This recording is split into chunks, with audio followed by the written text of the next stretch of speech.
Remember to lock out, tag out, and ensure jacks and jack stands are positioned under the axle for support. Please refer to our jack stand safety stances on SharePoint under Safety-Injury Prevention for details. Also refer to Service Bulletin 1819 for details. Here are some of the tools that you'll need for the job, as well as some sockets. Today we're going to be using the 4 and 13/16 socket, but Stemco does make several different size sockets for different applications. In today's video, we are going to be doing a Stemco wheel end. Notice this has the MTIS Meritor tire inflation system on it. You're going to want to disable that first, so that way when you take the hubcap off, it doesn't continue to spit out air. We're going to do that by closing that yellow ball valve. We're going to close that off so the air will not continue to feed through the axle and out the end.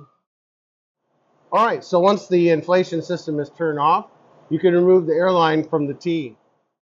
Now we'll be able to remove the hubcap, but you're going to want to put a grease or oil catcher because this one happens to be filled with oil.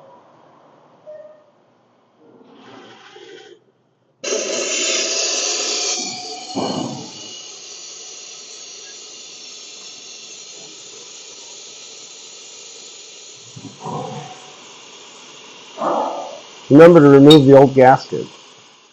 Just a reminder, there are short and long through tees for hubcaps. Once the majority of the air has exhausted, step 1, using a screwdriver to carefully pry the keeper arm from the undercut groove on each side until the keeper is released.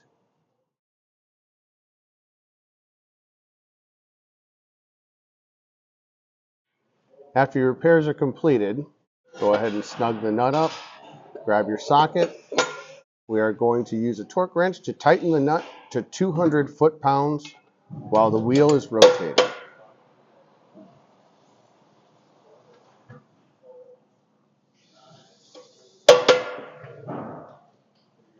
Once the nut is tightened to 200 foot-pounds, back the nut off until it is loose.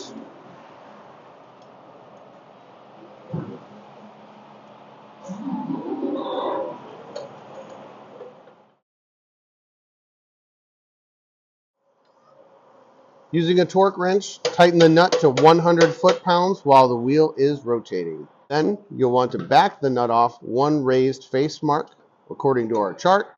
This trailer axle nut number happens to be a 4474723. That number can be found on the inside of the nut. The raised face marks can be seen on the corners, right there and right there, all along the nut. We're going to need to back the nut off one raised face mark, which would be 1/8 of a turn.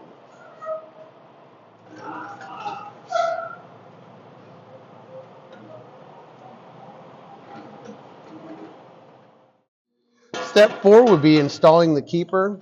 Orange side facing out, insert the keeper tab into the undercut groove of the nut and engage the keyway tang in the axle keyway. Insert the keeper tab with the orange side facing out, engage the mating teeth, and then compress and insert the keeper arms one at a time into the undercut groove with a screwdriver. Failure to follow this instruction could cause the wheel to come off and cause serious bodily injury. Do not bend or manipulate keyway tang in any way. Doing so may cause the tang to break off in service. We're going to grasp the wheel or hub assembly at the 3 o'clock and 9 o'clock positions. Push and pull the wheel end assembly in and out while oscillating the wheel approximately 45 degrees. Stop oscillating the hub so that the dial indicator tip is in the same position as it was before oscillation began. Read the bearing end plate as the total indicator movement. Sometimes it may be necessary to use a tire bar to be able to find your 1 to 3 thousandths of acceptable end play.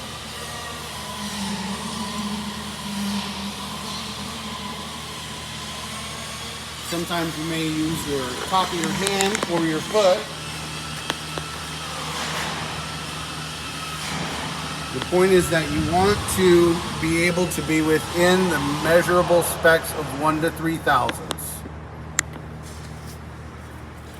If wheel end play is not acceptable or not within specs, inspect your installation, retorque the wheel end, and check it again.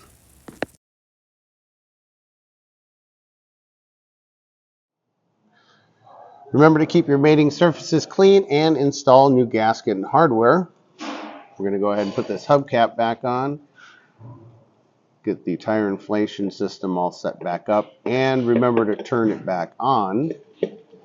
Then fill your hubcap with the appropriate oil to the appropriate level.